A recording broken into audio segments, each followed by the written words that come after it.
Boredom as friction. Across long time horizons, societies do not only build tools, they build attentional environments that train what feels normal. In such an environment, boredom is often treated as a defect rather than a signal. Boredom protects agency by acting as friction in systems optimized for stimulation, and that protective role becomes more important as attention capture mechanisms scale. When stimulation is abundant and cheap, the limiting factor shifts, not information, but the capacity to choose what deserves consciousness. At scale, small biases in what is easy to notice accumulate into durable habits. Boredom interrupts that accumulation by making the loop visible. A system built for stimulation typically carries a simple incentive: maximize engagement per unit time. The feedback loop is equally simple: capture attention, learn what holds it, deliver more of it, and measure success by retention.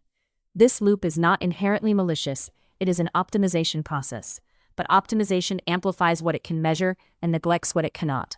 In the short term, stimulation reduces the felt cost of time. It offers quick rewards, rapid novelty, and predictable relief from discomfort.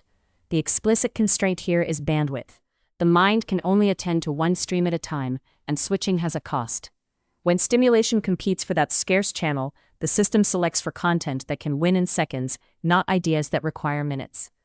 Over the mid-horizon, habituation appears.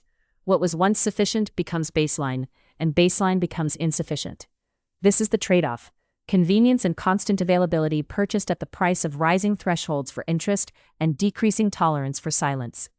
The loop then recruits the user into the optimization, seeking ever faster refresh, ever more precise novelty, ever less delay. Boredom enters as a refusal of the metric. It is the sensation that the current offer is no longer compelling, and that the loop's promise is failing. Across longer horizons, a second-order effect emerges. Preference formation shifts. When attention is repeatedly trained toward what is instantly legible and immediately rewarding, the self that chooses becomes shaped by what is easiest to choose. Agency erodes quietly, not through coercion, but through continuous default. Boredom, when allowed to exist, breaks the chain of defaults long enough for alternatives to appear: memory, planning, interpretation, and the slower forms of curiosity. Still, uncertainty remains. Boredom can also mask fatigue, grief, or constraint from outside the attentional system. The signal is real, but its cause is not always singular, and robust evidence begins by admitting that ambiguity. If boredom is friction, then its value is not comfort, but discernment. It reveals where the system's incentives diverge from human aims: meaning, relationship, learning, and the capacity to consent to one's own time. A stimulation-optimized environment treats attention as a resource to be extracted. A human-centered environment treats attention as a commons that requires care. Governance is part of the system, whether explicit or implicit. The rules of design, the defaults of access, the metrics of success, and the cultural stories about what wasted time means.